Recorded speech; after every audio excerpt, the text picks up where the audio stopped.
Voilà, on continue le cours Parshat Vayera. On est aujourd'hui le deuxième cours, le lundi 2 novembre et le 15 Cheshvan. Et donc on va faire un résumé important de ce qu'on a vu hier. Hier, donc, on a expliqué que selon le principe de la correspondance entre le haut et le bas, de la même manière qu'avec la faute de Adam Arishon, il y a eu donc cette malédiction qui est cette fermeture des portes du monde, les trois portes du monde d'en bas, c'est la porte du cœur qui permet les bonnes relations entre les humains, la porte de la terre qui permet l'abondance, qui permet la réussite matérielle, et la porte féminine qui est la matrice, qui permet donc de faire descendre des âmes pures, des âmes qui vont construire le monde. C'est pour ça qu'en hébreu, un enfant se dit ben qui signifie constructeur. Pour bien nous faire comprendre que mettre au monde quelqu'un qui ne sera pas un constructeur, à plus forte raison mettre au monde quelqu'un qui sera un destructeur, ce n'est pas avoir eu des enfants. Une femme peut avoir 5, 6 enfants, ils ne vont rien faire de leur vie, pire encore, ils vont se détruire et détruire. Finalement, elle arrive là-haut, on lui dit « Madame, vous n'avez aucun enfant ». Pourquoi ? Parce que des banim, des constructeurs, vous n'avez pas eu. Une femme peut avoir un enfant, il va révolutionner, bouleverser le monde, c'est comme si elle avait mis au monde des millions d'enfants. L'exemple le plus simple, Abraham. Finalement, Abraham n'a eu qu'un véritable enfant, Yitzhak. Yitzhak n'a eu qu'un véritable enfant, Yaakov. Mais ces trois hommes, Abraham, Yitzhak et Yaakov, ont construit l'humanité tout entière. Donc ce n'est pas le nombre, c'est bien sûr la qualité. Il faut être un constructeur. Et on a donc expliqué que depuis la faute de Adam Arishon, les trois portes s'étaient fermées. Et donc parce que en vérité, les portes se sont fermées en haut aussi. Et donc on avait expliqué que les trois portes fermées en haut signifient qu'il n'y aura plus de bénédiction en bas. C'est pour ça que le premier homme qui va commencer, on pourrait dire, à réouvrir la porte de la bénédiction, puisqu'on voit la semaine dernière, Parshat Lech Lecha, à plusieurs reprises, Dieu lui dit, tu seras béni, tu seras béni. C'est-à-dire qu'Abraham va s'attacher à ouvrir la porte de la bénédiction. Mais de quelle bénédiction ? L'homme lui-même avait été maudit, c'est-à-dire plutôt que la malédiction qui touchait l'homme, c'était la malédiction qui signifiait la fermeture de la terre, c'est-à-dire la terre ne donne plus rien.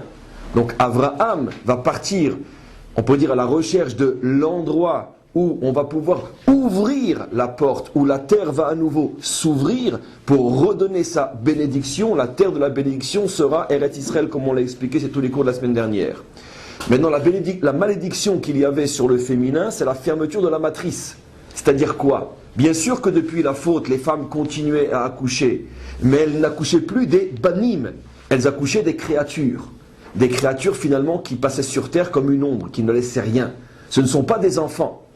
Mais un véritable enfant ne pouvait plus véritablement naître parce que la porte en haut était fermée. La porte en haut, j'ai expliqué, de la même manière qu'il y a une terre en bas, il y a une terre en haut. La terre en haut s'appelle l'attribut de la malchoute, de la royauté. Et c'est l'attribut de la royauté qui fait naître, qui fait descendre les âmes. Et donc, une âme véritablement 100% pure ne pouvait pas descendre dans ce monde parce que c'était fermé en haut. Et c'est la raison pour laquelle Sarah était stérile. Elle était stérile, sa porte était fermée en bas parce que la porte était fermée en haut.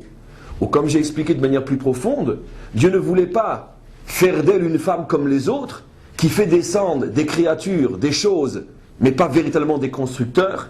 Et donc Dieu préférait qu'elle soit stérile jusqu'au point de lui enlever sa propre matrice, de manière à ce qu'elle ne soit pas, comme les autres femmes, une accoucheuse de choses. Jusqu'à ce qu'elle ait le niveau d'être une femme qui puisse accoucher véritablement un constructeur, et ce constructeur c'est Yitzhak. Et donc il a fallu plusieurs étapes pour arriver à mériter de faire descendre cette âme. L'une des étapes, la première, c'est d'abord d'arriver en Eretz Israël, donc dans l'endroit de la bénédiction. Puis après, comme on l'a vu hier, il a fallu que son mari se circoncie, parce que la circoncision c'est aussi une ouverture de porte, puisque le membre est fermé, il est recouvert, il est voilé, et donc la circoncision, c'est faire apparaître l'extrémité du membre comme une ouverture, c'est un guilouille, un dévoilement. Et maintenant, ce qu'il fallait, c'est qu'elle puisse ouvrir sa matrice, ou plutôt s'en créer une, puisqu'elle n'en avait pas. Alors, on avait mis en évidence aussi hier ce problème-là, en disant que malgré la promesse faite, fin de Parashat Lech Lecha, qu'elle aurait un enfant, malgré tout, la promesse avait été faite par Elohim. Et on avait mis en évidence que cette promesse devrait être faite par Havayé, puisque cet enfant ne peut naître que par un miracle. Et on a expliqué que quand il y a un miracle, il y a un dévoilement de la dimension Havayé, et non Elohim, qui au contraire, Elohim signifie le voile. Donc Yitzhak ne peut pas naître d'après les lois de la nature. Donc il ne peut pas naître d'après le dévoilement Elohim, il ne peut naître que d'après le dévoilement Havayé. Donc pourquoi c'est le nom Elohim qui est utilisé? On avait expliqué hier, je répète tout le cours car il est fondamental, on avait expliqué qu'en vérité Dieu voulait faire prendre conscience à Abraham que même s'il y a une promesse en haut, il y a encore des kitrougim, il y a encore des accusations, puisque le nom Elohim signifie aussi la rigueur, il y a encore des rigueurs en haut qui empêchent la porte de s'ouvrir. Je t'ai promis un enfant, mais maintenant, ça c'est par rapport à moi, moi maintenant je suis prêt à ouvrir cette porte et à te faire descendre cette âme. Mais il faut que toi et ton épouse fassiez en bas quelque chose qui va provoquer l'ouverture de la porte. Parce que la porte est encore fermée. C'est pour ça qu'on a le nom Elohim. Et c'est pour ça que tout de suite après la promesse de l'enfant, on voit que la Torah nous raconte pour la première fois alors qu'Abraham a 100 ans. Et donc on aurait pu nous le raconter déjà bien avant. On nous raconte comment Abraham et Sarah ont véritablement fait quelque chose de surhumain qui dépasse l'entendement pour pouvoir finalement quoi? Ouvrir la porte de chez eux. Puisque qu'est-ce que c'est la mitzvah qu'ils vont faire? C'est la mitzvah de Achnasat Orchim, d'ouvrir sa porte à des misérables. Mais ouvrir sa porte dans des conditions qui demandaient un dépassement de soi total. Abraham a 100 ans, il fait chaud à crever, il est au 3e jour de la Brit Mila, il impose à sa femme de faire à manger pour un régiment, comme on a expliqué hier, des quantités astronomiques alors qu'ils ne sont que 3. C'est-à-dire que tout dépasse l'entendement, ils avaient toutes les raisons de ne pas le faire, parce qu'Abraham a compris, à partir du moment où Dieu lui fait comprendre que la promesse est là potentielle, mais qu'il faut maintenant la faire descendre, que cette âme est là, mais elle attend de descendre, il faut lui ouvrir la porte, la Torah nous révèle ici un principe fondamental. Tu veux ouvrir la porte d'en haut, ouvre la porte d'en bas. Parce que qu'est-ce que ça veut dire qu'elle ne peut pas accoucher? Ça veut dire que sa matrice est fermée, en plus elle n'en a pas du tout. Mais sa matrice est fermée comme une porte qui est fermée. Et donc par cette Messirut Nefesh, qu'elle va ouvrir sa porte, à ce moment-là, ça va ouvrir la porte d'en haut. Et donc encore une fois, la Torah nous indique pour nous tous que quand on sent des blocages en haut, la seule possibilité pour débloquer, c'est de soi-même en bas faire sauter les bouchons en ouvrant. Et finalement, qu'est-ce qu'ils font? Ils ouvrent la porte, ils ouvrent le cœur, ils ouvrent tout ce qu'un homme peut ouvrir pour l'autre.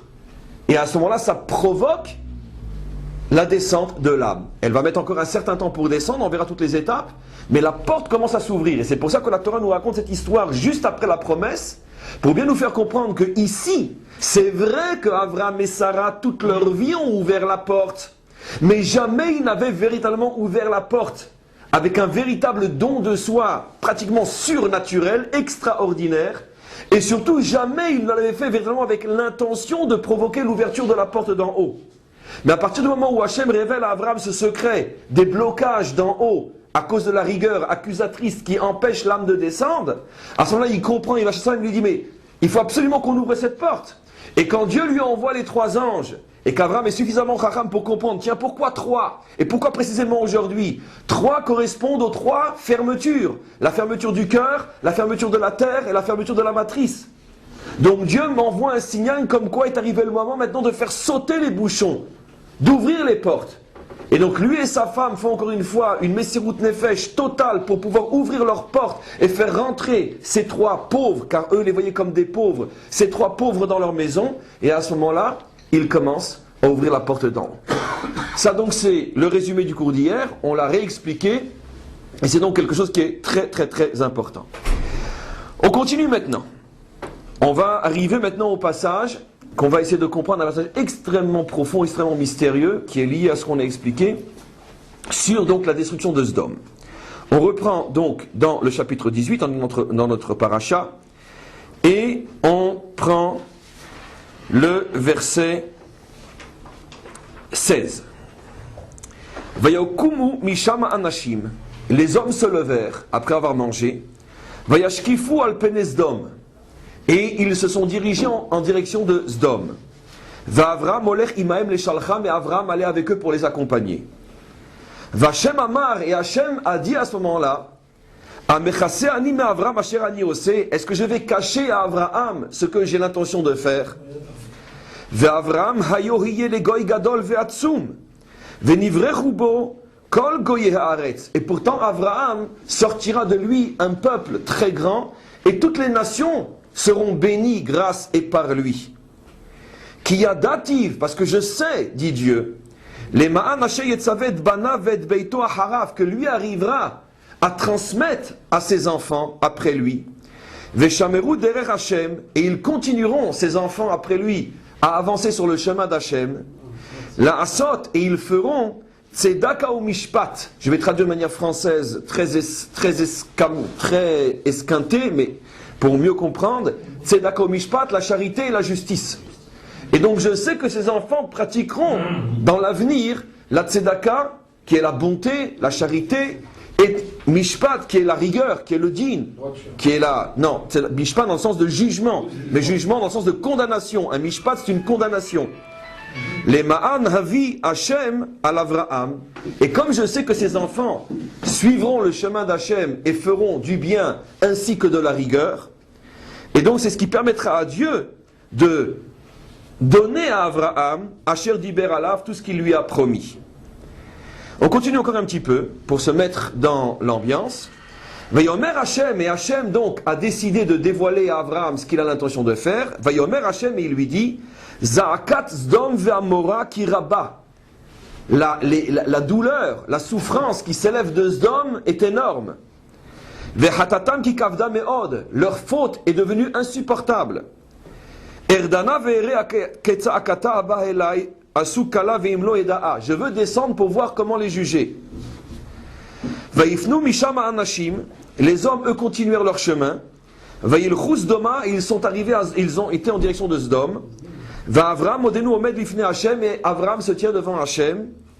Vayigash, encore un verset. Vayigash Avraham. Et Avram s'est avancé devant Dieu, en prière bien sûr. Vayomer, et il dit, est-ce que tu as véritablement l'intention de détruire les justes avec les méchants? Atkan, pour l'instant, on reprend le texte dans quelques minutes. Ici aussi, il faut comprendre que l'ordre dans lequel la Torah énonce les choses est absolument capital. On sait que Rashi dit souvent que En mukdam ou me'uchar baTorah, l'ordre des événements dans la Torah n'est pas nécessairement chronologique, ça veut dire qu'il n'est pas toujours juste d'expliquer chronologiquement un événement par rapport à un autre. C'est-à-dire que si tu vois un événement qui s'est passé après un autre, tu dirais qu'il s'est passé dans le temps aussi après. Vous avez compris ce que je veux dire? C'est pas forcément juste, dit Rashi. Rashi prouve des dizaines de fois dans le Chumash qu'un événement qui est écrit après a peut-être pu se passer avant. Malgré tout, si la Torah n'a pas toujours l'intention de nous livrer, on pourrait dire un ordre chronologique, comme dans un livre d'histoire, et c'est d'ailleurs la raison pour laquelle la Torah refuse de respecter l'ordre chronologique, pour bien nous faire comprendre qu'elle n'est pas uniquement un livre d'histoire. La Torah, elle, par contre, l'ordre qu'elle va donner, c'est un ordre, on pourrait dire, de sens. Ça veut dire qu'elle enchaîne les événements les uns après les autres pour nous montrer qu'au niveau du sens profond des choses, tel événement est lié à celui-là. Parce que la Torah essentiellement transmet des messages, et dans sa construction, dans la manière dont elle nous livre les messages, un message livré avant un autre signifie que c'est cette étape qui va engendrer l'autre. Donc il est absolument important, quand on voit une succession d'événements, de comprendre quel est le lien entre les autres. Parce que la Torah nous apprend à penser, à réfléchir l'histoire, selon, on pourrait dire, la sagesse de cause à effet, de toujours, quand tu vois un événement, essayer de comprendre pourquoi cet événement est comme ça. Qu'est-ce qui s'est passé avant? Et quand tu arrives à la cause avant, elle-même n'est que l'effet d'une cause qui précède. Et c'est ce qui fait d'un homme un véritable maître, parce qu'il arrive à comprendre l'histoire, il arrive à la comprendre, l'interpréter, et des fois, si c'est un très très grand maître, il peut aussi devenir un prophète, il peut aussi la deviner. Parce qu'il comprend, on pourrait dire, la science des enchaînements. Ce qu'on appelle dans la Kabbalah, Seder Haishtal Shelut. Le secret des enchaînements. On avait expliqué, par exemple, quel était l'enchaînement profond entre la promesse d'avoir un enfant et tout d'un coup le fait que Abraham et Sarah se mettent à ouvrir leurs portes pour accueillir des misérables. On l'a expliqué hier, on l'a réexpliqué ce matin. Il y a un enchaînement absolument logique. Pourquoi, après la promesse, tout de suite après, ils décident de se donner au-delà de leurs propres moyens pour ouvrir leurs portes terrestres. Donc là aussi, il faut comprendre quelque chose qui est absolument incompréhensible. Comment se fait-il que tout de suite, après l'annonce de cet enfant qui est en train de descendre, par ces anges, hommes, peu importe, qui ont été accueillis par Abraham, tout de suite après, on nous dit que Sdom va être détruit. Apparemment, il n'y a aucune raison. Sdom existe depuis des décennies, peut-être voire des siècles. Ça fait 25 ans que Abraham est en Eretz Kna'an. Ça fait 25 ans au moins que ce peuple-là se comporte comme des monstres. Pourquoi précisément maintenant Dieu décide de détruire Sdom? Juste après que Abraham ait reçu les 3 anges et juste après que l'annonce de l'enfant a été faite, pas seulement dans le ciel, mais même sur terre. Ce qui veut dire que l'âme commence à descendre. Grâce à la mitzvah d'Abraham et de Sarah d'avoir ouvert leurs portes, c'est la terre maintenant qui dit que l'enfant va descendre. Et tout de suite après qu'on nous dit sur terre que l'enfant va descendre, Sdom est détruit. Comme on va le voir. Première question, quel est le lien? Deuxième question, on voit qu'effectivement, enfin, cette deuxième question on peut dire qui renforce la première, c'est qu'il y a effectivement un lien énorme. Pas seulement parce que ce sont 2 événements qui se suivent dans la Torah, mais parce que ce sont les mêmes qui viennent annoncer à Abraham l'enfant, qui viennent détruire Sdom. On aurait pu très bien imaginer que les 2 événements se suivent, mais que des anges viennent annoncer à Abraham et qu'après d'autres anges qui n'ont même pas été chez Abraham viennent détruire Sdom. Non, ce sont les anges passés chez Abraham et nourris par Abraham qui vont aller détruire Sdom. Pour bien nous faire comprendre qu'il y a donc un lien fondamental entre l'un et l'autre. Alors maintenant écoutez-moi bien ce que je vais dire. Ça aussi c'est un des, on pourrait dire des secrets très très très profonds des fonctionnements, des mécanismes cachés de l'histoire que l'on vit tous les jours sous nos yeux. En vérité, c'est quoi Sdom? Sdom est l'incarnation même des âmes maudites qui descendent dans ce monde depuis la fermeture des portes. Qu'est-ce que c'est la civilisation de Sdom? Sdom est la civilisation de l'âme fermée, la civilisation de la main fermée, la civilisation du cœur fermé, la civilisation dont l'idéologie et l'avarice, et dont le crime, on pourrait dire ultime, c'est la charité. Dans les lois de Sdom, on condamnait à mort celui qui osait donner de son pain à un pauvre. Comment peut-on condamner à mort quelqu'un qui donne de son pain à un pauvre? Pourquoi? Parce que je ne sais pas appeler ça des âmes, mais les énergies, on peut dire, vivantes qui se trouvaient dans ces corps provenaient de la malédiction, c'est-à-dire provenaient de la fermeture. C'est ce qu'on va appeler dans notre cours les âmes de la fermeture. Et j'explique. Normalement, les âmes, qui par définition sont pures, comme on le dit tous les matins, Elokai, Neshama, Shenatatabi, Tehorai, une âme est pure. On a expliqué que les âmes ont cessé de véritablement descendre dans ce monde depuis que les portes ont été fermées, la Touma, la fermeture, qui s'est emparée de toutes les portes pour empêcher la lumière de descendre. La terre est fermée, la matrice est fermée, le cœur est fermé. Mais d'un autre côté, le monde continue à exister. D'où proviennent ces énergies de vie qui permettent à des corps de bouger, de parler, de sentir? J'appelle plus ça des âmes, parce que ce n'est pas tout ce qui bouge qui a une âme. Il y a, au moment où la Malchut s'est fermée, une clipa qui s'est ouverte. Les maîtres de la Kabbalah expliquent que les âmes, les vraies et les fausses, peuvent venir de 2 endroits. Soit de la Malchut, soit de ce qu'on appelle la clipa. La clipa, si vous voulez, c'est l'écorce. On va l'appeler par le réservoir de l'impureté. Le réservoir de l'impureté ne donne pas des âmes, mais il donne des énergies qui permettent à la chair de bouger pendant le temps qu'elle a à bouger sur terre.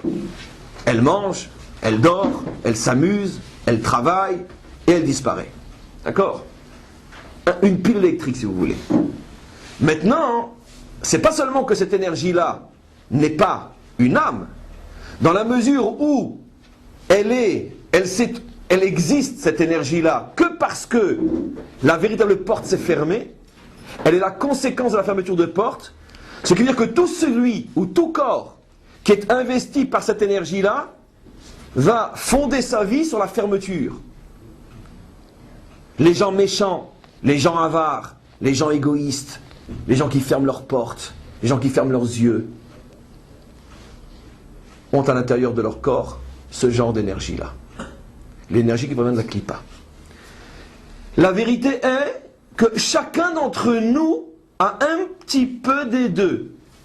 Ce secret est révélé par les maîtres de la Kabbalah aussi lorsqu'ils disent qu'il y a entre la véritable clipa qui produit des civilisations du type Sdom, où on peut arriver à condamner à mort celui qui ose ouvrir sa main, et entre la Malchoute qui produit les véritables constructeurs du monde, il y a entre les deux une clipa intermédiaire qui s'appelle clipat noga. Noga signifie en hébreu ni figue ni raisin, ça veut dire tamisé, lumière tamisée. Noga c'est une lumière tamisée, c'est pas vraiment fermé, c'est-à-dire il y a un petit peu de lumière, mais c'est pas vraiment clair non plus. Et la clipat noga produit deux types d'énergie.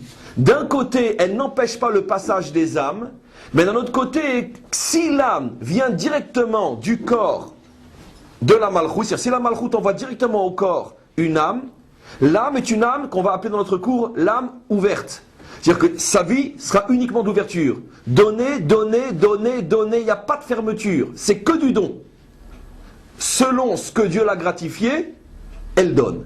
Si c'est une bénédiction matérielle, elle donne ses biens matériels. Bénédiction morale, elle donne ses forces morales. Bénédiction intellectuelle, elle donne ses forces cérébrales, peu importe.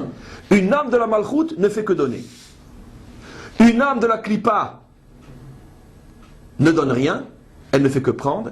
Et une âme de noga, qui est la majorité des âmes d'aujourd'hui, chez les gens plus ou moins bien que nous sommes, l'âme descend de la malchoute, mais elle ne vient pas directement dans le corps, elle passe par ce qu'on appelle la clipat noga, et la clipat noga contient aussi des énergies de fermeture, ce qui fait que cette âme qui va descendre sera ouverte et fermée en même temps.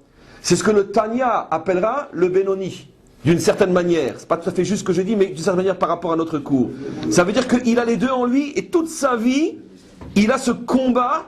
Quelle est la partie qui va prendre le dessus? Il y a des fois il donne, des fois il se ferme. Des fois il donne, des fois il se ferme. Il est comme le cœur, tac, tac, tac, tac, tac, tac. Et tout le combat de l'homme, c'est d'arriver à se purifier de la clipa pour n'être que don. Que don, ça ne veut pas dire donner d'une manière, on pourrait dire, insensée. Car ça c'est un cours qu'on a déjà fait et qu'on refera. Même le don doit être géré de manière intelligente. C'est pas jeter ton argent par les fenêtres ou jeter ton savoir par les fenêtres. Mais donner dans le sens que je conçois que ma vie n'a de sens que si je donne. C'est ça la raison pour laquelle je me lève le matin. Qu'est-ce que je vais pouvoir donner aujourd'hui? C'est pour ça qu'un homme comme ça est appelé un ben, un véritable homme, il est constructeur. Construire, c'est donner, c'est construire. Donc maintenant, qu'est-ce qui s'est passé depuis la faute? La majorité des âmes qui descendaient, pour ne pas dire la totalité, étaient des âmes qui venaient de la clipa, de la vraie clipa. Et ces âmes-là se sont concentrées essentiellement dans un endroit dans ce monde, Sdom. C'est-à-dire que ce Jordan, il y en avait partout. Mais quand elles sont plus ou moins diffusées et diluées dans le monde, elles sont moins dangereuses. Ça veut dire que c'est une sale ordure d'avare enfermée dans sa tour d'ivoire. Mais quand c'est une civilisation d'âmes fermées, c'est une catastrophe. Le pélé est, c'est que ces âmes fermées sont descendues précisément en Eretz Kna'an. Et donc, vous voyez toujours le même principe. Là où il y a potentiellement une sainteté énorme, vont s'acharner les forces contraires à souiller cet endroit. Et donc, Knaan et Sdom, l'un à droite et l'un à gauche, ou plutôt l'un à l'est et l'autre à l'ouest, enferment comme dans une tenaille la terre d'Israël, avec deux impuretés inimaginables pour souiller et étouffer sa sainteté, ou pour seulement empêcher la porte de s'ouvrir. Les Cananéens, c'est tous les cours de la semaine dernière, avec l'impureté sexuelle, et les Sédomites, avec la fermeture de l'âme. Et donc à eux deux, ils essayent d'empêcher la porte de s'ouvrir, ils essayent d'empêcher Abraham et Sarah de mener à bien leur mission.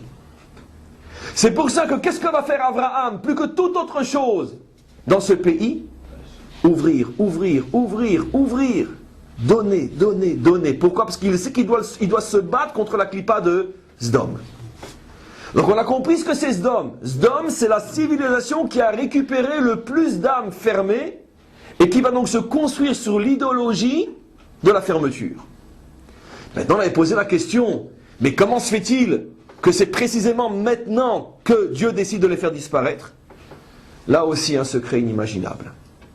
Tant que la porte de la Malchoute est fermée et que ne peut pas descendre une âme de l'ouverture, alors qu'est-ce qui règne en bas?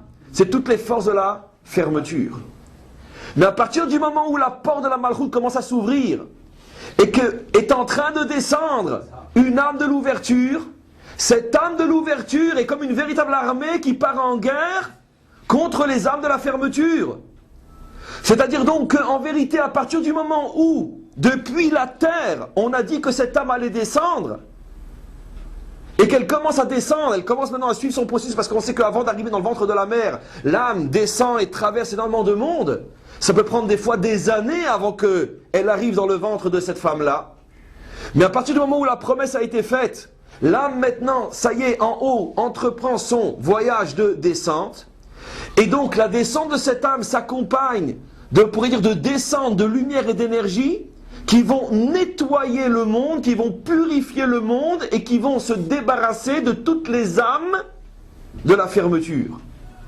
Tant que cette âme-là est coincée en haut, Dieu ne peut pas détruire la civilisation sdomite parce que il n'y a que ce genre d'énergie qui se trouve en bas. Et donc s'il détruit Sdom, il détruit son monde, puisqu'il n'y a que ça. Il faut qu'il puisse y avoir un remplacement. Et donc à partir du moment où l'âme de Yitzhak commence à descendre, automatiquement ça donne, si j'ose dire, kaviachol, comme on le dit en hébreu, ça donne kaviachol, la possibilité à Dieu d'agir dans son monde et de chasser le mal.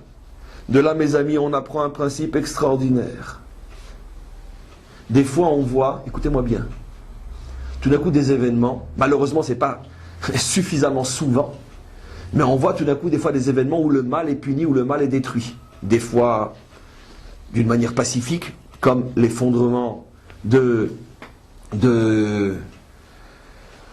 l'URSS, de l'Union soviétique, dans ce qu'elle avait de mal, soit l'effondrement de l'Allemagne, soit, peu importe, tout effondrement de mal absolu.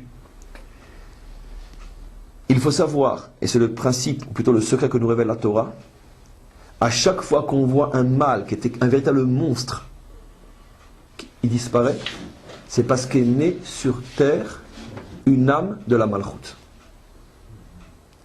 Le plus grand combat qu'un homme et une femme peuvent mener contre le mal, ce n'est pas nécessairement avec un fusil à la main, c'est en faisant descendre une âme de la Malchoute. Après, le travail se fait tout seul.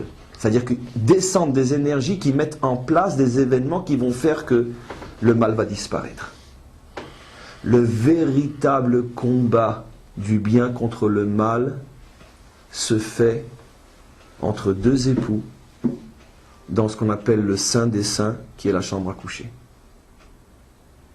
Et c'est pour ça que le Yetzer Hara met le paquet à cet endroit-là pour empêcher qu'une véritable et bonne union se fasse, ou si elle se fait pour empêcher qu'elle donne un fruit, parce que si on est en présence d'un couple sacré qui est capable d'élever son union à un niveau très très haut, s'ils font descendre l'âme qu'ils méritent, cette âme-là, à elle seule, peut mettre fin à des décennies, à des siècles de puissance et de domination du monstre. Et c'est pour ça, c'est l'autre partie du secret maintenant que je n'ai pas révélé hier. C'est la deuxième raison, et il y en a d'autres encore, je ne pourrais pas tout expliquer. La deuxième raison pour laquelle Abraham et Sarah étaient stériles, parce que de la descente de leur enfant dépend l'abolition du mal sur terre. C'est beaucoup plus que de mettre un enfant au monde. Et les forces du mal mettent le paquet pour ne pas être détruites. Et donc c'est pour ça que l'accusation est très très forte et que Abraham et Sarah ont du mal. Parce qu'ils se battent à deux contre des centaines de milliers. Ils se battent à deux contre le monde entier. À chaque fois qu'un homme et une femme de haut niveau moral et spirituel mettent un enfant au monde, ils repoussent jusqu'à détruire une partie du mal qui est dans ce monde. Tout d'un coup, vous voyez un monstre disparaître et tous les, on pourrait dire, les journalistes ou les historiens vont essayer de comprendre les vraies raisons de la disparition de ce mal. Ce que personne ne sait s'est révélé aujourd'hui, c'est parce que quelques mois auparavant, 1 an ou 2 avant, un saint et une sainte se sont unis. Ils ont mis un enfant au monde, et au moment où il est né, il a dégagé et déclenché de telles énergies de bien que ça a fait tomber, ça a détruit l'empire du mal. Et maintenant, ce secret est révélé dans la Torah ici. Tout de suite après l'annonce de la descente de l'âme de Yitzhak, Hachem annonce à Abraham que Sdom va être détruite. Pourquoi Sdom serait détruite maintenant? Pour les nouveaux arrivés, ça fait une demi-heure que je parle de ça. Pourquoi Sdom serait détruite maintenant? Parce que avant que Yitzhak ne puisse descendre, il n'y a pas suffisamment d'énergie positive dans ce monde pour venir à bout de Sdom, qui sont les âmes de la fermeture.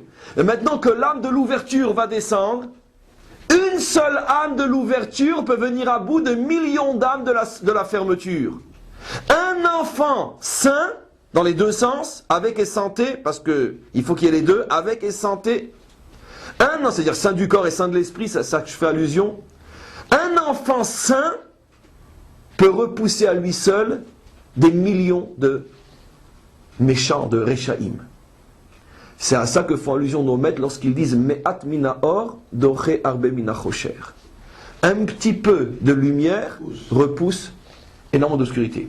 Et c'est pour ça qu'on verra dans l'histoire jusqu'à aujourd'hui que les couples sains ont énormément de mal à avoir des enfants, parce que Dieu ne peut pas leur permettre à eux de mettre au monde des créatures, parce qu'ils n'ont pas ils sont trop hauts pour mettre au monde des créatures. Ils ne peuvent mettre au monde que des banim, que des constructeurs. Mais d'un autre côté, pour mettre au monde un constructeur, il faut de tels mérites, vu l'importance de l'opposition contre une chose pareille, que des fois il faut plusieurs Gilgulim du même couple pour qu'enfin ils arrivent à mettre au monde le Ben. Et c'est pas donc une chose qui est évidente, c'est pour ça que eux, il leur a fallu à lui 100 ans et à elle 90 ans pour le faire descendre ce Ben-là. On continue. Regardez maintenant dans le texte une chose extraordinaire. Hachem dit,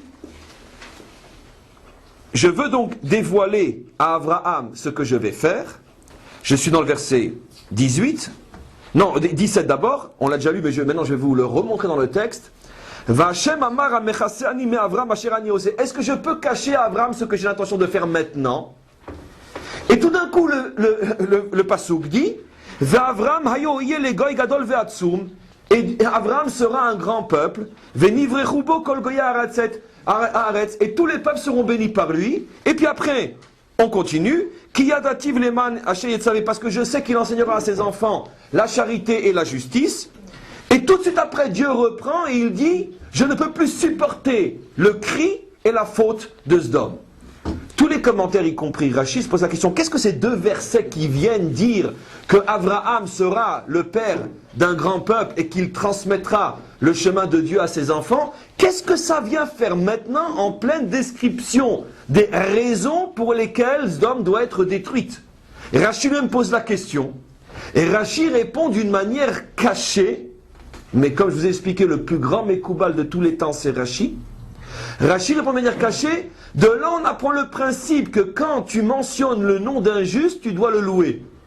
Et comme on mentionne ici, dans un contexte qui n'est pas bien, celui de la destruction de Sodome, on prononce le nom d'Abraham, Dieu lui-même, par Abraham, il en profite pour le louer. Ah, Abraham, mon grand Abraham, qui de toi sortira un grand peuple, toi qui sais éduquer tes enfants, etc. C'est ce que dit Rashi.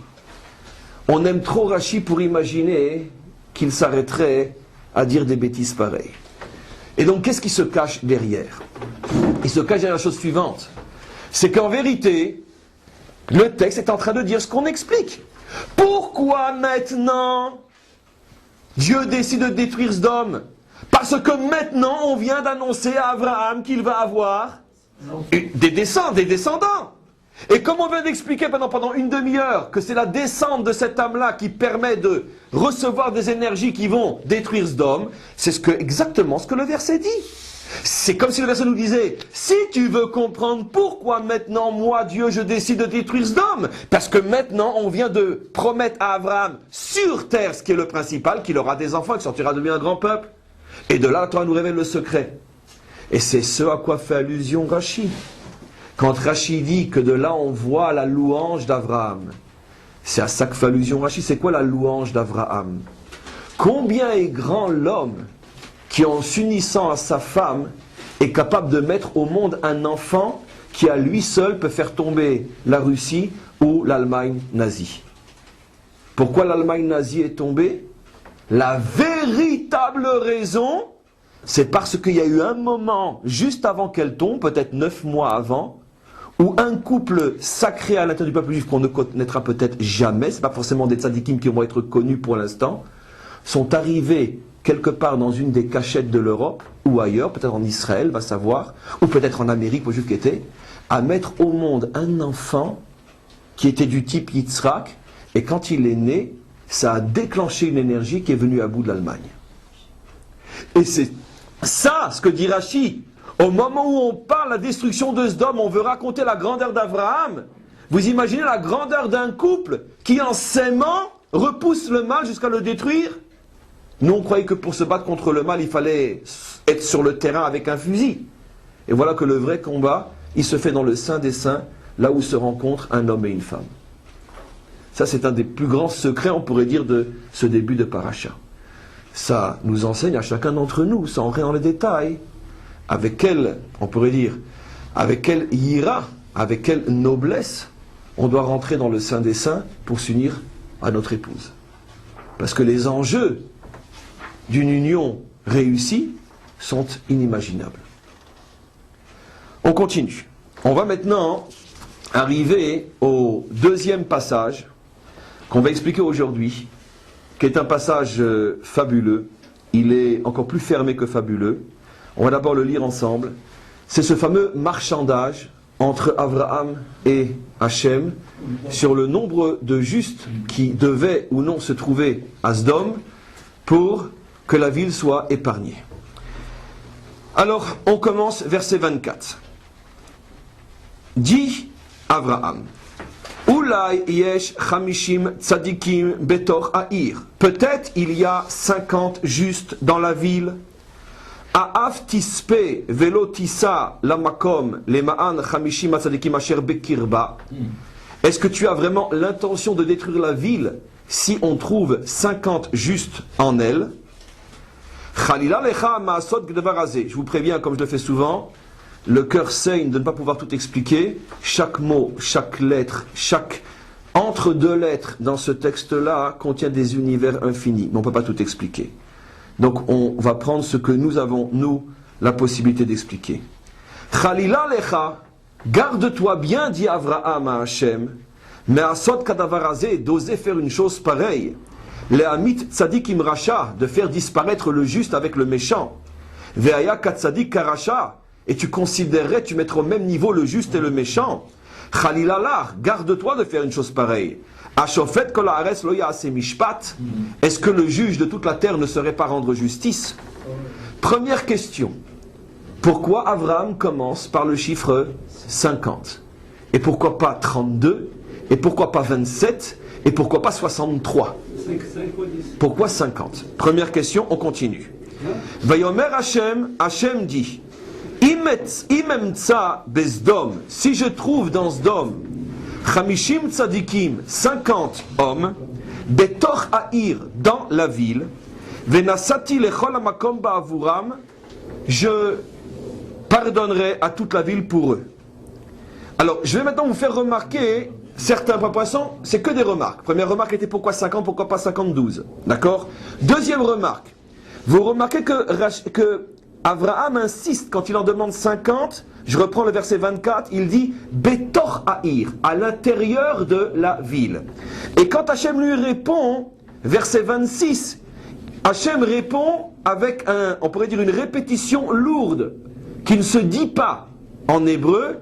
Preuve de plus, comme on le fait à chaque fois, que Hachem parle apparemment très mal l'hébreu. Regardez ce qu'il dit. Vayomer Hachem imem tza bezdom. Si je trouve dans Sdom, chamishim tzadikim, 50 justes, betor haïr, dans la ville. Si je trouve dans Paris, 50 justes dans la ville. Quelle note je reçois en français? 0. Parce que si je viens de dire dans Paris, alors pourquoi tu dis dans la ville? C'était dans ce qui a marqué. Donc on voit qu'il y a une lourdeur, il y a une insistance incompréhensible.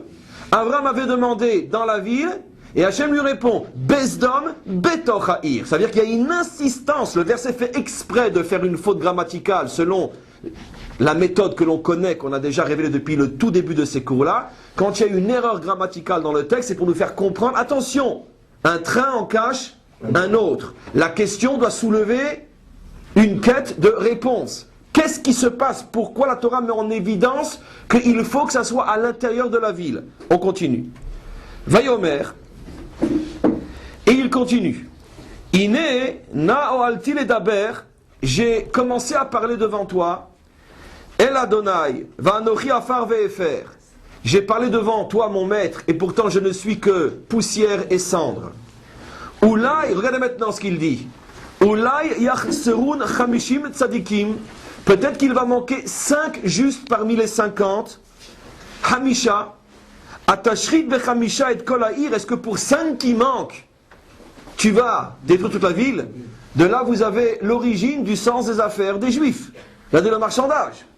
Sauf là, c'est un marchandage, on pourrait dire, extrêmement noble. Mais d'un autre côté, on voit qu'il marchande. Et son marchandage est absolument incompréhensible. Pourquoi 5 et pourquoi pas 6? Pourquoi il dit, et s'il y en a 5 de moins, et pourquoi pas s'il y en a 3 de moins, ou pourquoi pas s'il y en a 2 de moins, ou 4 de moins? Pourquoi 5? On continue. Ola yachserun chamisha tzadikim chamisha. Atashrit bechamisha et kol. Est-ce que pour ces 5 qui manquent, tu vas détruire toute la ville? Vayomer, Dieu répond, Lo ashrit imem tzasham arba'im bechamisha. Si j'en trouve 45, je ne détruis pas. La question, encore une fois, c'est pourquoi on passe de 50 à 45, pourquoi pas de 50 à 47 ou de 50 à 43. On continue. Maintenant, vous remarquerez, très important, quand Hachem dit, si je trouve les 45, je ne détruis pas la ville, il n'est pas dit si je trouve dans la ville ou dans Sdom, il est marqué Imemsa Sham. Si je trouve là-bas. Tiens, pourquoi quand il s'agit de 50, tu insistes Betor Haïr, Betor Sdom, dans la ville. Et quand on passe à 45, on dit Sham. Sham, ça veut dire la région, pas nécessairement à l'intérieur de la ville. Et c'est ça la véritable explication. À partir du moment où on passe à 45, on ne les cherche plus dans la ville, mais on les cherche dans la région qui va être détruite. C'est-à-dire, ils peuvent très bien être juste à l'extrémité de la ville, à l'extérieur, ou être un ghetto à l'intérieur de la ville, mais en tout cas, ils ne sont pas méoura avec la ville, ils ne sont pas mélangés avec la ville, ils sont séparés de la ville. On continue.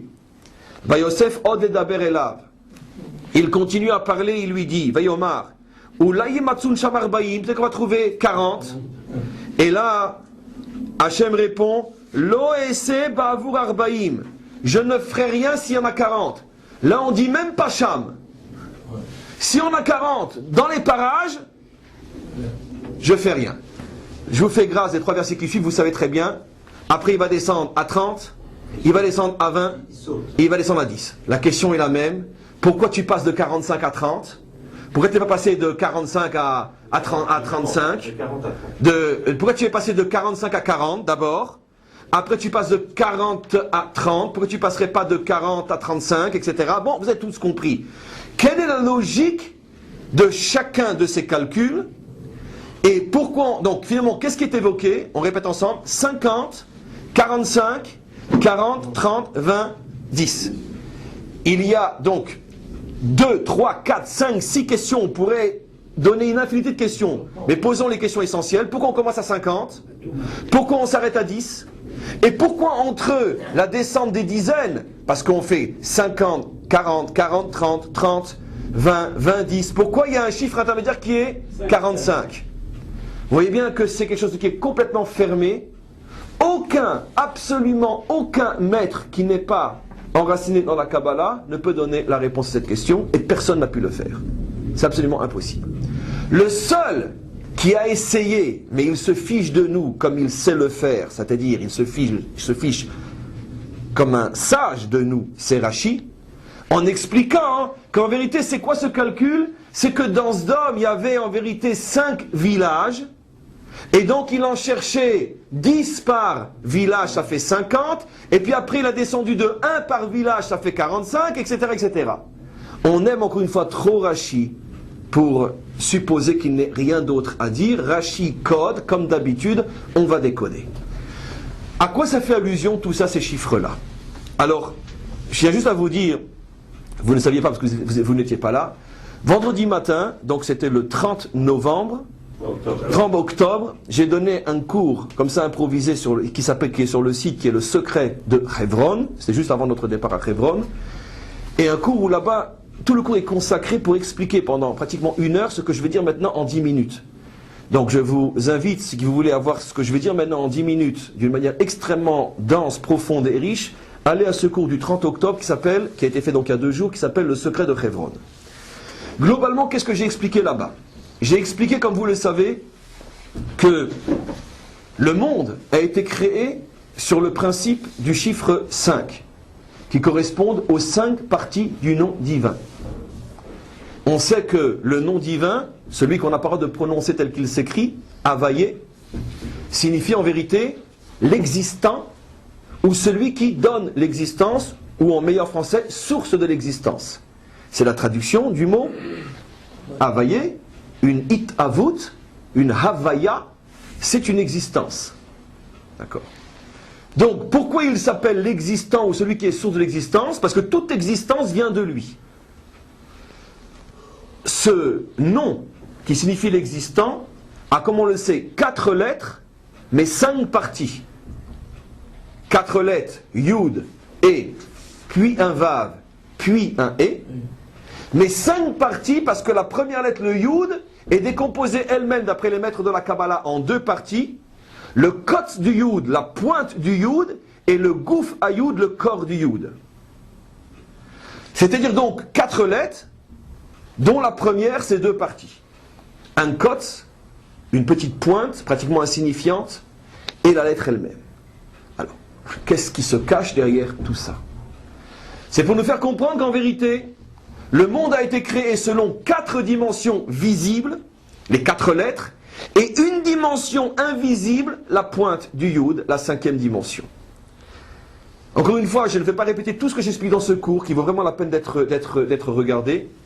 Mais à notre niveau pour le cours d'aujourd'hui, car il y a encore beaucoup de choses à dire, cette décomposition en 4 parties visibles et une partie invisible, c'est la chose suivante. Donnons un exemple. Quelles sont les 4 parties visibles dans ce monde ? Dans ce monde, il y a le minéral, le végétal, l'animal, l'humain. Mais il y a une 5e dimension invisible, l'âme. Ces énergies spirituelles qui permettent à chacune des 4 premières d'exister. Car même dans le minéral, il y a des énergies spirituelles, car sinon comment qu'elles existent ? À plus forte raison dans l'homme. Donc les 4 parties visibles, une pierre, une fleur, un chat et un humain, ces 4 parties visibles sont animées d'une énergie invisible qui est la 5e dimension, qui n'est représentée que par le kotz, que par la pointe, parce que personne ne la voit. Il y a une allusion à, mais personne ne la voit. Une autre manière d'expliquer, dans ce monde il y a aussi le solide, le liquide, les gaz, les énergies. 4 dimensions, on n'en connaît pas une 5e.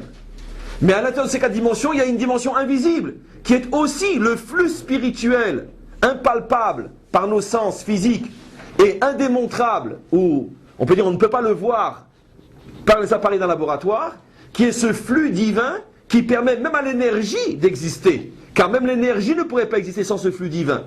C'est la 5e dimension. Les 4 points cardinaux, les 4 saisons.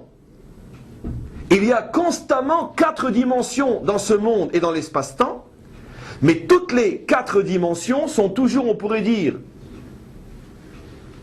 influées par un flux spirituel impalpable, complètement secret de nos sens, qui existe et qui se répand partout. Maintenant, les 4 dimensions peuvent être transformées, peuvent être même abîmées, peuvent même être détruites, mais la 5e dimension, c'est la dimension de l'éternité qui ne peut en aucun cas être détruite par les hommes. Maintenant, écoutez-moi bien. Dans l'homme, on retrouve la même notion. Dans l'homme, il y a 4 dimensions visibles et une dimension invisible. Les 4 dimensions visibles sont du bas vers le haut, les forces de l'action. Première dimension visible dans l'homme. Les forces du cœur, les sentiments, les émotions, l'amour, la crainte, la joie, la haine, la colère, c'est les énergies du cœur. Puis, les énergies du cerveau, l'intellect. Puis, les énergies de la foi, c'est-à-dire l'idéal, la croyance. Il n'y a pas un homme qui ne croit pas en quelque chose. Il n'y a pas un homme qui n'a pas foi en quelque chose. Même s'il a foi en des mensonges. Mais la dimension de la foi, la dimension de la croyance, fait partie intégrante des 4 dimensions de l'homme. Un homme agit, un homme ressent, un homme pense et un homme croit. Quand on vous dit je ne suis pas croyant, vous savez tous, bien sûr, c'est une foutaise totale. Non, tu crois en l'argent, tu crois dans les plaisirs, tu crois dans le pouvoir, mais tu crois forcément en quelque chose. Le seul qui ne croit plus en rien, c'est celui qui se suicide. Car la croyance fait vivre. Comme dit le verset, Tzadik be'emunato yichye. Simplement, tout le problème de l'homme, c'est de savoir quoi croire. Ces 4 dimensions peuvent être abîmées. L'homme peut faire de mauvaises actions. L'homme peut avoir de mauvais sentiments. L'homme peut avoir de mauvaises pensées. L'homme peut avoir une fausse croyance. Ces 4 dimensions peuvent même être très très très gravement abîmées. En ce sens qu'elles deviennent des forces de la faute. L'homme agit pour détruire. L'homme haït jusqu'à détruire. L'homme pense comment détruire. L'homme est attaché à une idéologie de destruction, se faire sauter dans un bus.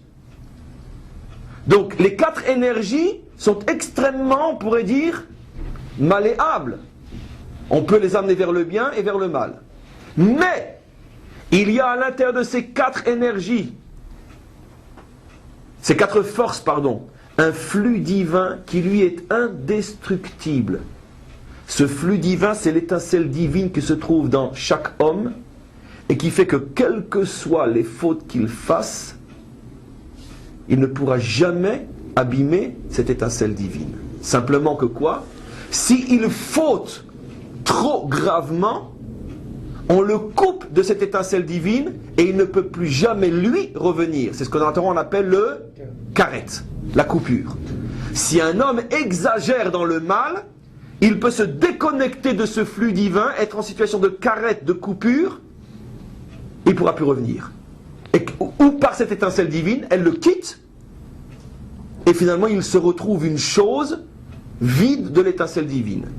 Mais tant que l'étincelle divine est en lui, il peut toujours faire ce qu'on appelle en hébreu teshuva. C'est quoi la teshuva? C'est quoi le retour? Pas seulement du juif, même du non-juif et même des nations. qui globalement feront teshuva au moment de la délivrance, c'est que malgré tout le mal qu'un homme juif ou les avdil non juifs peut faire, tant qu'il n'a pas exagéré, tant qu'il n'a pas été Hitler, il reste en lui une étincelle divine, indestructible malgré ses fautes, qui fait que tôt ou tard, il pourrait être récupéré. C'est tous les cours sur le cercle, plus on s'éloigne et plus on revient, rappelez-vous.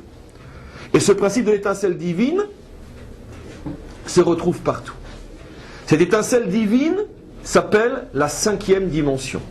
4 dimensions visibles, les 4 lettres du nom divin, une dimension invisible, l'étincelle divine.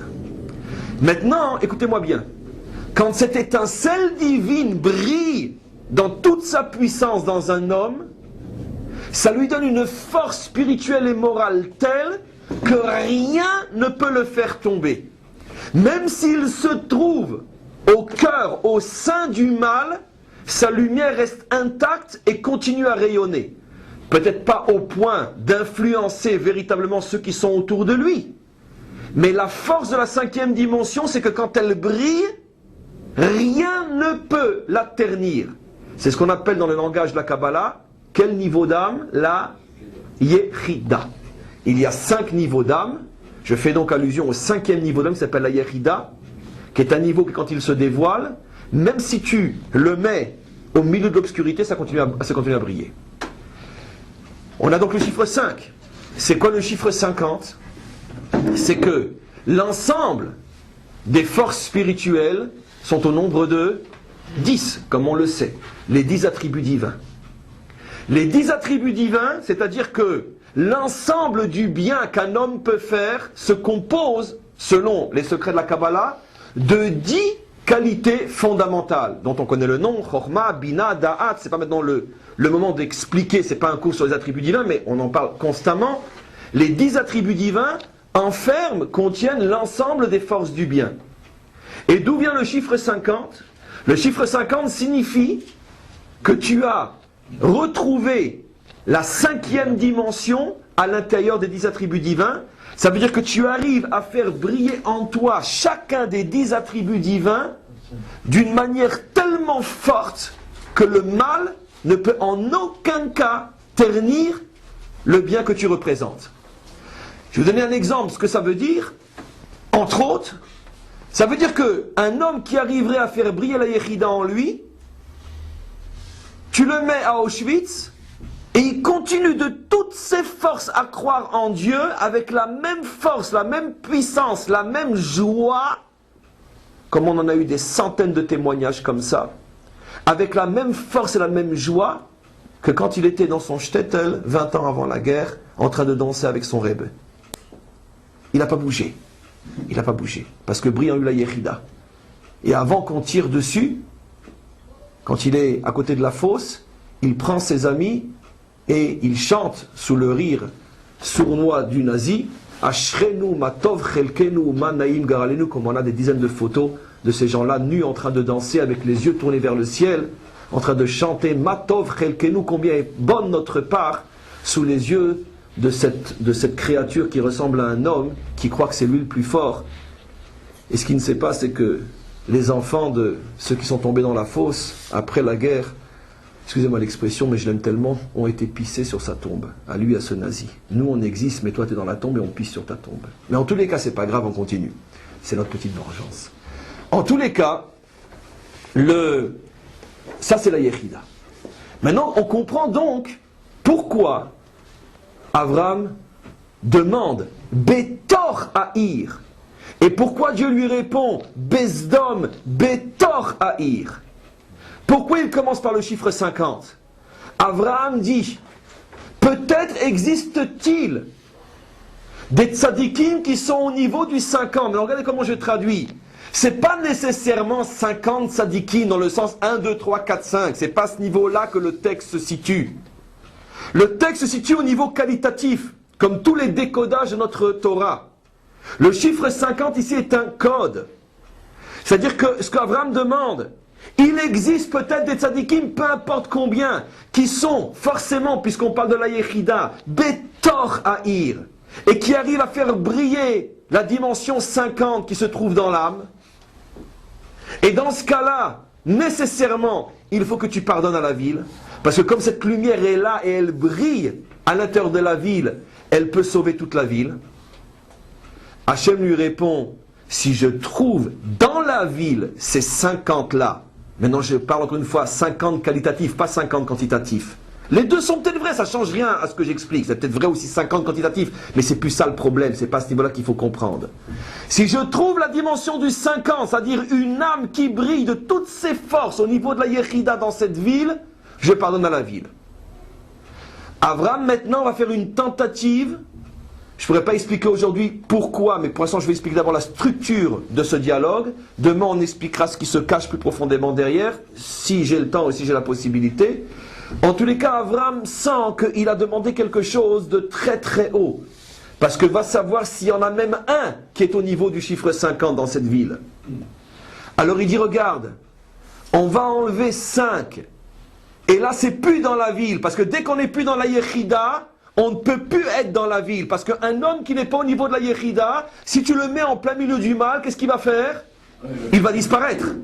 Il n'est pas suffisamment lumineux pour repousser l'obscurité. Donc il faut qu'il soit Sham, là-bas. C'est-à-dire qu'il soit dans le coin, ce qui fait que malgré tout, l'endroit profite de ses mérites, mais il ne peut plus être dans la ville. D'où le diouk dans le texte, c'est pour ça qu'on ne dit plus maintenant Betochaïr. Et c'est quoi? On enlève 5. 5, ça fait donc 45. 45 est la valeur numérique de quoi? Adam, l'homme. Et pas seulement de Adam, l'homme. 45 est la valeur numérique de quoi? Du nom divin écrit en toutes lettres. Yud en toutes lettres. Yud, Vav, Dalet. Faites la valeur numérique en même temps que moi. Yud, Vav, Dalet, ça fait combien? 20. Allez vite. Yud, Vav, Dalet, 20. Après on écrit le E en toutes lettres. He, Aleph, 6, 26. Vav en toutes lettres. Vav, Aleph, Vav. On a rajouté 13 à 26, ça fait combien? 39. Et on rajoute le E en toutes lettres. He, Aleph, 6, 45. Quand on écrit le nom de Dieu en toutes lettres, on trouve une chose extraordinaire.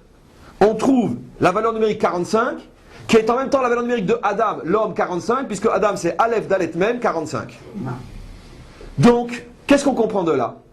Il existe un niveau de dévoilement du divin, puisque on parle du nom divin, qui correspond à la valeur 45, qui correspond aussi à l'homme, c'est-à-dire que ne s'appelle un Adam véritablement que celui qui arrive à dévoiler ce nom divin, Adam 45, le nom divin 45, mais d'un autre côté qui n'est pas véritablement le niveau du 50.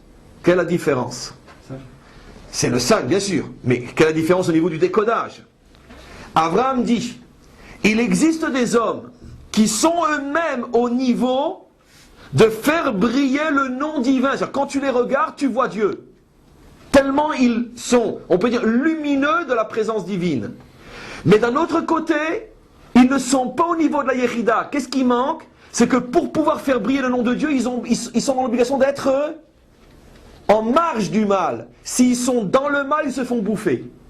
La seule différence qu'il y a entre le chiffre 50 et le chiffre 45, c'est que le chiffre 50 et le chiffre 45 ont en commun que les deux font briller le nom de Dieu, mais le chiffre 50 fait briller le nom de Dieu même lorsqu'il est en présence du mal, et le chiffre 45 fait briller le nom de Dieu seulement s'il se met un petit peu en marge du mal, parce que il n'est pas suffisamment puissant dans son dévoilement pour supporter l'obscurité qui le prend à la gorge.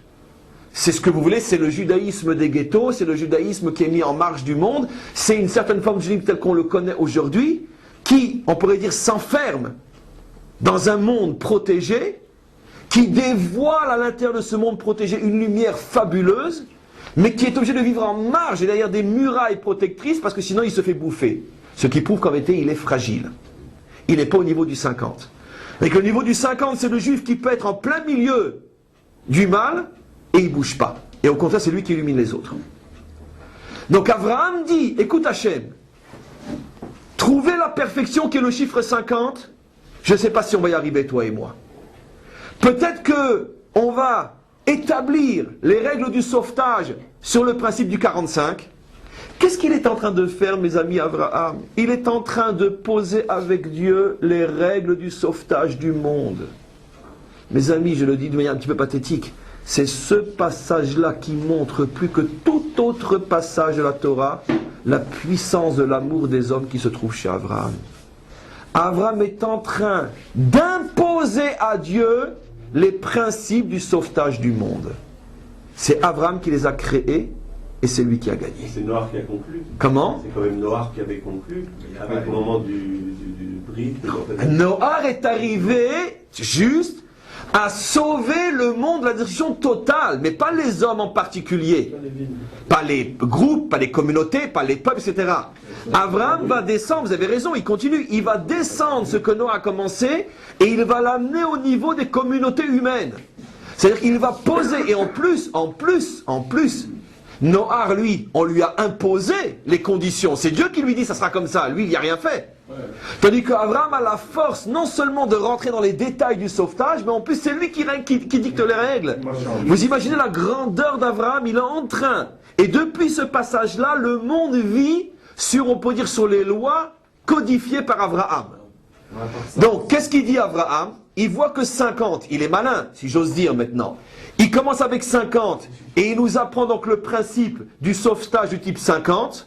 Et selon l'explication que j'ai donnée, qui n'est pas, il ne faut pas comprendre sur le plan quantitatif, ce qui est stupide, mais sur le plan qualitatif, c'est une dimension du 50. Là où se trouve une dimension 50, c'est sûr qu'il y a un sauvetage. Impossible qu'il y ait destruction. Même si cette dimension 50 se trouve dans un milieu aussi pervers que Sodome. Mais d'un autre côté, c'est pratiquement impossible de trouver une dimension 50. C'est pour ça que Abraham descend et dit, bon, et si on trouve la dimension 45, et Abraham pousse le culot plus loin, et même si elle est obligée d'être en marge pour exister cette dimension, qui est la dimension Adam, qui est la dimension le Shem Havaïe, mais pas à l'intérieur de la ville, Dieu lui accorde. Et maintenant, vous allez voir comment Abraham continue.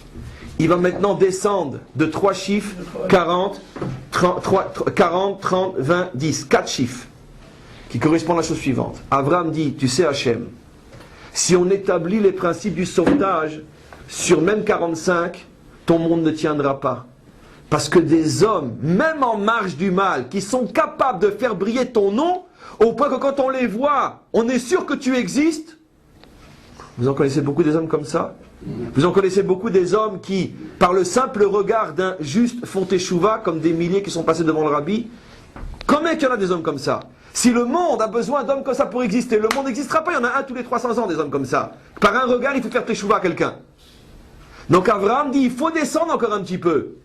On ne peut pas se contenter pour sauver le monde d'hommes qui sont au niveau du 45.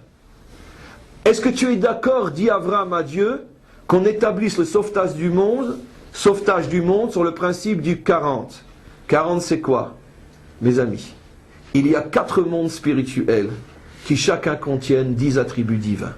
J'explique. Je l'ai déjà fait tout à l'heure, maintenant plus en profondeur. L'homme est composé de 4 dimensions, qui sont les 4 dimensions visibles, qui sont l'action, le sentiment, l'intellect et la foi. Les 4 dimensions qui correspondent, comme on le sait, aux 4 mondes spirituels qu'on appelle du haut vers le bas. Atzilut, le monde de la foi. Bria, le monde de l'intellect. Yetzira, le monde du cœur. Asiya, le monde de l'action. Chacun de ces mondes a 10 attributs divins, c'est-à-dire les 10 forces de la foi, les 10 forces de l'intelligence, les 10 forces des qualités du cœur et les 10 forces de l'action. Quand un homme arrive à faire briller à la perfection les 10 forces de la foi, les 10 forces de l'intelligence, les 10 forces du cœur et les 10 forces de l'action, il est dans la dimension 40. Les 4 mondes, chacun a 10 forces. Vous me direz, mais c'est un homme très très haut, puisqu'il arrive à faire briller les 40 forces. 10 dans la foi, 10 dans l'intellect, 10 dans le cœur et 10 dans l'action. C'est un homme très très haut. Qu'est-ce qui le différencie de l'homme qui est du type 45? La différence est énorme. C'est que la dimension 40, c'est que moi je suis un serviteur de Dieu parfait, mais pas au point que quand on me voit, on voit le divin. C'est-à-dire que c'est un tzaddik qui est très haut, mais qui est déjà à un niveau inférieur par rapport au 45, à plus forcément par rapport au 50. Sur le 45, c'est que Je transpire tellement le divin que quand tu me vois, rien que quand tu me vois, tu comprends que Dieu existe. C'est un verset explicite qui dit Veyaru kol ha'amim ki shem Hashem nikra alecha veyaru mimeka. Dans Vayitranan, 5e livre de la Torah. Et tous les peuples de la terre verront que le nom de Dieu brille sur toi et ils te craindront. C'est le niveau 45. Le niveau de Noah, le 40. Le niveau de Noah serait le niveau de 40, absolument. Noah, c'est le niveau de 40. Un homme tzaddik, un homme pieux, un homme juste, mais pour lui, ça ne se montre pas aux autres. L'exemple, la comparaison est excellente, elle est 100% juste. C'est la dimension Noah. C'est un homme juste, il n'y a rien qui brille. Il n'y a rien qui brille. Il n'a rien transmis. Il a influencé personne. Il s'est sauvé seul. C'est-à-dire, lui, il est parfait, mais il n'y a rien qui transparaît. C'est tous ces hommes parfaits, éparpillés dans le monde, qui sont parfaits pour eux-mêmes, mais qui n'apportent rien de visible au monde. Mais ce sont quand même des hommes parfaits, ils ont la dimension 40. Abraham dit, est-ce que tu es d'accord, maître du monde, que par le mérite de ces hommes, qui au moins pour eux-mêmes sont parfaits, est-ce que tu es d'accord qu'on sauve le monde? Hachem dit oui. Il a gagné encore un cran. Abraham sait que même ça, c'est pas évident. Regardez maintenant la grandeur Par d'Abraham. rapport au fait que là n'est pas mentionné d'endroit. Là non plus. Mais comment? Mais ils peuvent pas être dans la ville. Même le 45 ne peut pas être dans la ville. Il Comprenez? n'y a rien du tout là, il n'y a même pas. Il est dans le parage, mais il est complètement planqué. Il est complètement planqué, c'est pour ça qu'on dit même pas Cham. Il est complètement planqué celui-là. Et pourquoi ce serait pas lui? Comment? Pourquoi ce serait pas lui? Qui Abraham? Bah oui. Abraham n'est pas du tout. Alors. Il n'est pas du tout dans la région. Abraham vit pas du tout dans cette région-là. C'est une question, en soi, qui est une très bonne question. C'est une question, en vérité, même accusatrice sur Abraham. C'est une très bonne question, laisse ça de côté. Mais c'est une très bonne question. Abraham n'est pas du tout dans les ors. On parle de gens qui sont malgré tout dans ce qu'on appelle le Kikara Yarden. Tu le vois, il est à côté. Non, on parle de gens qui vivent là-bas, qui ont des échanges, bonjour, comment ça va, qui sont même inquiétés, qui doivent faire de la charité en cachette de peur d'être tués. On parle de ces gens-là. Mais qui vivent d'une manière planquée, ce qu'on pourrait appeler des maranes, si tu veux. C'est des maranes. Est-ce que par le mérite des maranes, si j'ose comparer, est-ce que ça peut être bon? Ça veut dire quelqu'un qui, en cachette, au prix de risquer sa vie, et au prix d'être attrapé et torturé comme des milliers de maranes, fait tout cachère chez lui dans sa maison, mais à l'extérieur, il se montre comme un catholique. C'est le maran en Espagne. C'est la dimension 40. Je ne sais pas si la comparaison est vraiment juste, mais on a compris plus ou moins où je vais. Mais Abraham n'est pas du tout là-bas, il n'est pas maran, il n'est pas dans cette région-là, lui. Il n'est pas du tout là-bas. Puisqu'il a dit à l'autre, si tu vas à gauche, moi je vais à droite. Pourquoi? C'est une question en soi, mais ce n'est pas le sujet aujourd'hui. Maintenant, Abraham, c'est que la dimension 40. C'est très difficile. Il descend à la dimension 30. Maintenant, vous avez compris pourquoi ça va de dizaines. Pourquoi? Parce qu'il passe de monde en monde. Il a demandé de sauver le monde pour l'homme de Hatzilut, les 4 mondes, donc 4 fois 10, 40. Et Abraham dit, et maintenant, si je ne trouve pas d'hommes de Hatzilut, si je trouve que des hommes de Bria, ça veut dire, si je trouve, quelle est la différence entre un homme de Hatzilut et un homme de Bria? Un homme de Hatzilut est un homme dont les actions, les sentiments, la connaissance et la foi sont parfaites. Mais que pour lui. Maintenant, il passe à la dimension 40 à la dimension 30. C'est un homme de Bria. Les actions sont parfaites. Les sentiments sont parfaits. La connaissance est parfaite. Mais pas la foi. La foi n'est pas parfaite, ça veut dire qu'après Auschwitz, il risque de tout lâcher. De tout lâcher. S'il a une trop grosse épreuve dans sa vie, il peut tout envoyer balader. Au niveau de la foi, il est fragile. Mais tant qu'il n'est pas éprouvé au niveau de la foi, il tient. Parce que les 3 premiers niveaux sont très solides. C'est un homme qui étudie la Torah. Il est dans le monde de Bria. Un homme qui aime ce qu'il faut aimer et qui ne haït pas gratuitement. Un homme qui gère ses sentiments. Il n'est pas jaloux, il n'est pas envieux, il n'est pas haineux. Il a de l'amour pour les hommes, de l'amour pour Hachem. Et ses actions sont parfaites. Mais attention, sa foi est fragile. Ne l'éprouve pas trop cet homme-là, tu ne sais pas comment il va te péter dans les mains. Donc, il demande, s'il a les 3 parfaits, 30, tu sauves le monde? Hachem dit oui. Abraham dit, tu sais, mais même 30, c'est très difficile à trouver. Je crois qu'on va se contenter d'un 20. L'homme de la Yetzira. Ça veut dire, ses actions sont bonnes, son cœur est bon. La compréhension, il n'en a pas tellement, il n'étudie pas. Ce n'est pas vraiment un sage, il n'a pas la connaissance. La foi, lui tape pas trop fort dessus, il va te péter dans les mains. Mais les 2 premiers, il fait de mal à personne. C'est le bon juif, monsieur tout le monde. Gentil, mignon. Il se comporte bien. L'homme gentil. Un bon cœur et un bon corps. Tu sauves le monde pour ce genre de personnes? Hachem dit oui. Parce que malgré tout, il est dans le bien. Et c'est là qu'Abraham pousse le culot et il réussit, le minyan. Il dit, moi, et si on trouve des hommes dont la seule grandeur, c'est qu'au moins au niveau de leurs actions, ils sont bien. Des fois c'est vrai, ils éprouvent de la jalousie, mais ils n'expriment pas. Ils sont envieux, ils n'expriment pas. Ils ont envie de se mettre en colère, mais ils ne l'expriment pas. Ils ont parfois de la haine, mais ça ne va pas plus loin que là. Ça veut dire que le cœur n'est pas parfait. Le cerveau, n'en parlons pas. La foi, c'est tout juste si elle existe. Mais par contre, au niveau de leurs actions, ça va. On peut encore compter sur des hommes comme ça pour apaiser ta colère? Hachem dit oui. Et il a gagné. Qu'est-ce qu'il a gagné, Abraham? Il a gagné que si on trouve des hommes qui sont au moins au niveau d'être parfaits dans leurs actions, ça peut freiner la catastrophe. Donc l'autre, il est Voilà. Et Asdom, il n'y en avait pas 10. Rachid fait le calcul. Asdom, non, peut-être que l'autre était dans le 10. Peut-être que l'autre était dans le 10. On va dire c'est pas quantitatif. Comment? Nahon, c'est vrai, je me suis trompé. Parfait. Il n'était pas dans le 10. Ça veut dire qu'il n'allait même pas au niveau des actions. De toute façon, il suffit de le dire pour comprendre que c'est vrai. Sinon, qu'est-ce qu'il fait là-bas, etc. Et Rachid nous explique qu'il est parti là-bas justement parce qu'il était corrompu lui-même, etc. Et c'est pour ça qu'il a terminé avec ses filles. Comment? Ça, on verra quand on y arrivera, c'est le Sroud d'Avraham.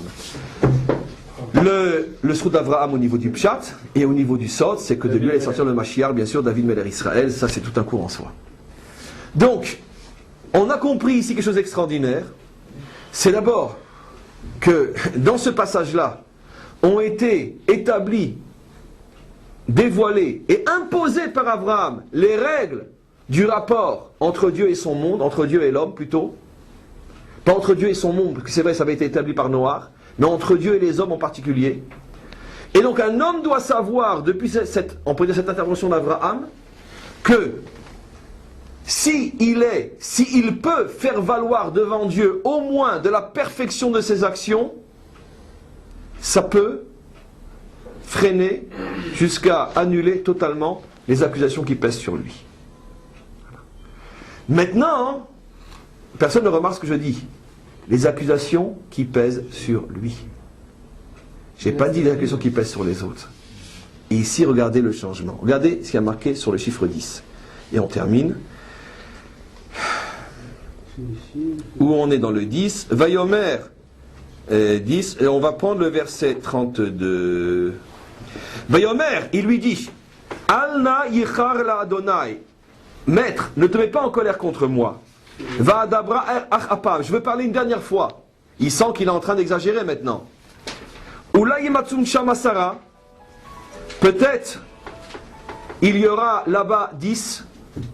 Vayomer, et il dit, Lo ashrit ba'avur asara.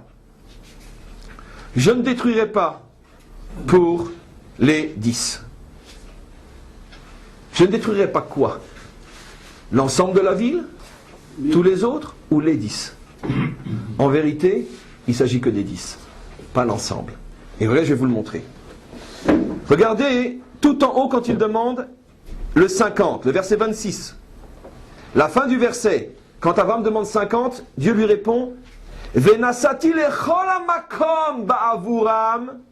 Je pardonnerai à toute la ville, pas seulement la ville, à toute la région, toute la vallée sera protégée, ba'avuram, si je trouve la dimension 50. Là, on est encore au niveau d'un dialogue, pas pour sauver les justes, pour sauver les Rechaïm par le mérite des justes. Et c'est pour ça que là, le verset dit clairement, quand le verset veut le dire, il le dit.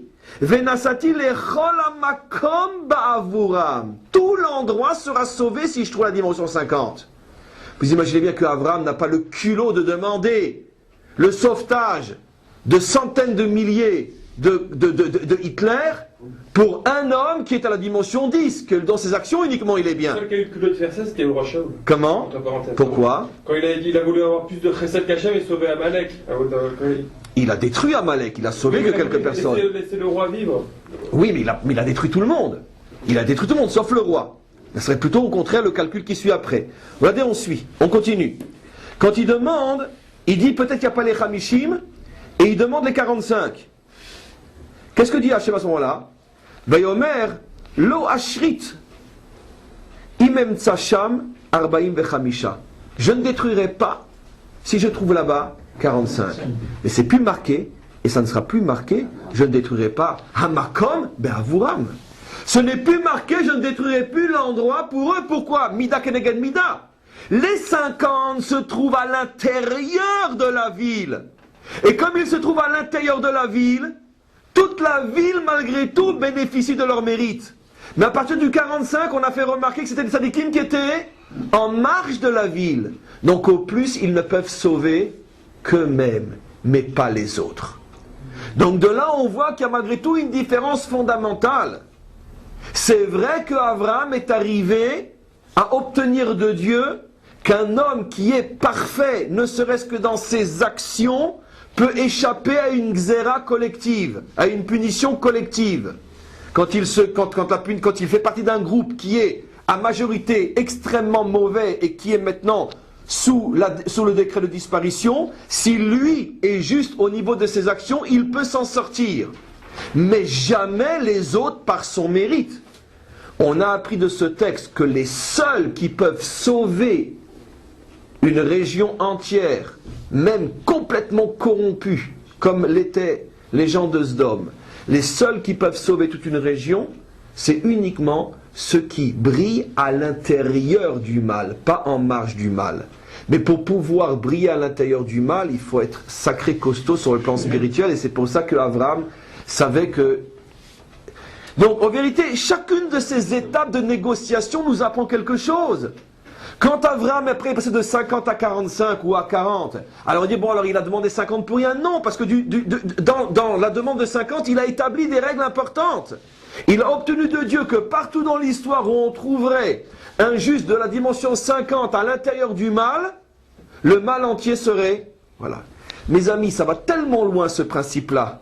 Et nos maîtres dans le Talmud, par exemple, l'ont pris tellement au sérieux qu'ils vont jusqu'à dire que quand Dieu veut envoyer un décret sur un endroit, dans un pays, dans une ville, etc., et qu'il y a à l'intérieur de la ville un ou deux, et c'est la preuve que c'est une de mes preuves que c'est pas ici quantitatif mais qualitatif, parce que la Gemara le dit explicitement, il y a dans la ville un ou deux justes qui par leur mérite protègent toute la ville, et que Hachem, malgré tout, pour faire avancer l'histoire selon des secrets dont seul lui a le secret, veut malgré tout envoyer une xéra sur cet endroit, qu'est-ce qu'il fait Hachem?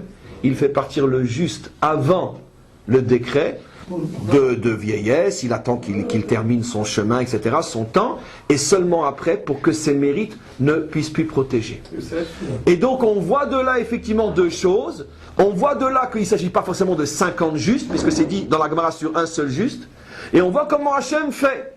Il est obligé d'attendre que ce juste-là parte naturellement, car lui n'est pas dans le couvert de la punition, parte naturellement, ce qui retarde d'une certaine manière le décret, et après ça on peut y avoir le décret. Mes amis, maintenant écoutez-moi bien, juste avant la prière d'Abraham, une seule fois dans l'histoire, il y a eu un juste de cette dimension, il s'appelait comment? Non, avant cette histoire, il y a eu un juste de cette dimension, il s'appelait comment? Matushelach, le fameux Mathusalem. La Torah fait remarquer, Rashi, etc., que même que Dieu avait promis le déluge, c'est marqué, et on attendit encore 7 jours et la pluie arriva. Et les commentaires demandent, c'est quoi ces 7 jours qu'on a entendus? On a attendu parce que Mathusalem venait de mourir, et la génération était en train de lui rendre ses derniers honneurs pendant ce qu'on appelle les 7 jours de deuil. Et par son mérite, le déluge ne pouvait pas venir. Et même une fois mort, tout le temps qu'on était occupé à lui rendre ses derniers honneurs, le déluge ne pouvait pas venir. De là, on a une deuxième preuve comme quoi c'est pas 50 quantitatif, mais 50 qualitatif. Un seul homme protégeait toute la génération du déluge et même les honneurs qu'on lui rendait après sa mort. C'est donc bien la preuve que un juste, quand il est au milieu du mal, comme l'était Mathusalem, qui manifestement, d'après ce commentaire-là, vivait au milieu de sa génération, et c'est pour ça d'ailleurs qu'il a vécu tellement longtemps, pour donner justement encore. Il a vécu le plus longtemps, maintenant on comprend. Pourquoi c'est lui qui a vécu le plus longtemps? 970 ans. Pourquoi? Parce que Dieu a voulu laisser le plus longtemps possible dans le monde pour que ses mérites protègent le monde, parce que Dieu ne voulait pas détruire son monde. Il s'est dit peut-être on va attendre encore un an. Et à lui seul, Et regardez donc, qui était le plus grand, Matouchelach ou Noach? Matouchelach. Puisque Matouchelach a empêché le déluge, alors que Noach non. C'est ça que tu avais 100% raison quand tu as dit que Noach était un tzaddik du type 40, ou 45, pardon, 45, alors que Matouchelach était un tzaddik du type 50. Et donc il a protégé le monde du déluge. Qu'est-ce qu'a dû faire Hachem? Non, c'était 40 après. 40, d'accord, 40. 45, c'est la même notion. Noach était en tous les cas pas un tzaddik du type 50, et c'est pour ça que lui n'a pas pu empêcher le déluge, il a pu que sauver sa peau. Et donc, Abraham finalement ne fait que, on pourrait dire que, réexprimer jusqu'à codifier des principes qui avaient déjà existé avant lui. Seulement avant lui, c'était des principes qui étaient uniquement entre les mains de Dieu, qui n'avaient pas été codifiés. Et Abraham les a codifiés en les expliquant plus dans les détails. Matouchalach, c'est la dimension 50. Noach est la dimension 45 ou 40. Et ainsi de suite. Et c'est tout pour aujourd'hui. Prions pour qu'on ait toujours les forces de continuer. Amen.